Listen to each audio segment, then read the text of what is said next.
से पुरुषोत्तम महीना का महात्मा बताते हुए कहते हैं, एक किरात नगर में देवव्रत नाम का एक राजा रहता था।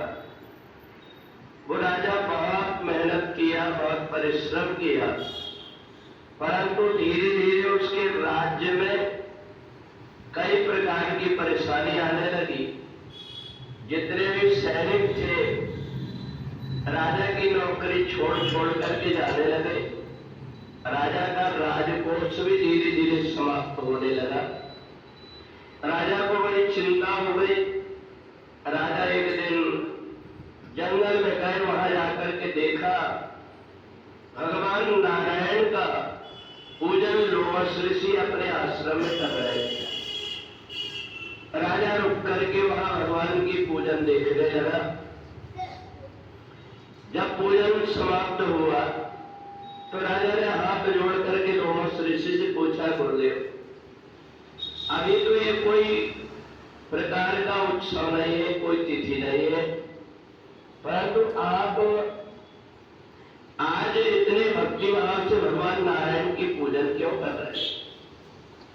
लोमश ऋषि ने कहा, राजन आज के दिन ही माता गंगा स्वर्ग लोक से पृथ्वी लोक में आई हुई थी और इन्हीं भगवान नारायण के चरणों से निकली हुई गंगा है, और इसलिए जो भी गंगा पूजा करता है भगवान लक्ष्मी नारायण के ऊपर जल चढ़ाता है, और इस दिन के पूजन करने से जितने भी जन्म जन्मांतर के पाप है वो नष्ट हो जाते हैं।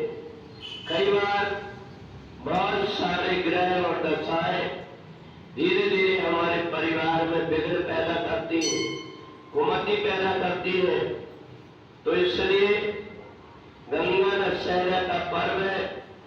शास्त्र में ही आज पुरुषोत्तम का महीना है, दो दो योग एक साथ आए, इसलिए जो भी व्यक्ति इस दिन पूजन करता है उसकी सब प्रकार की परेशानी दूर हो जाती है।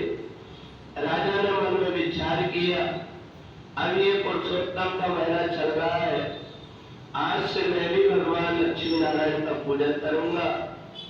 विष्णु नाम सहस्त्र नाम के पाठ के साथ में भगवान विष्णु के ऊपर जल चढ़ाने लगा।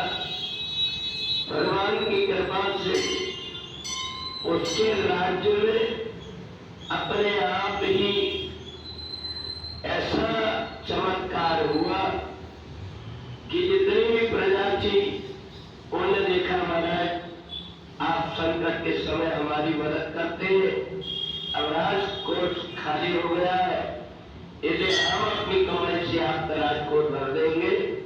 और सारी प्रजा राजा के अनुकूल हो गई।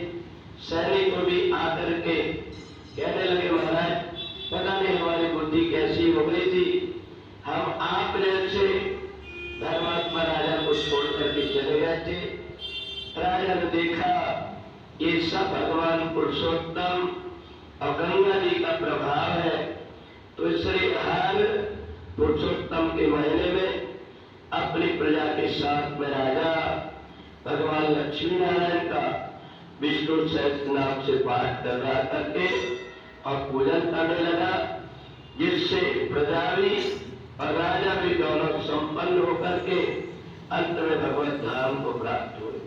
बोलिए सच्चिदानंद भगवान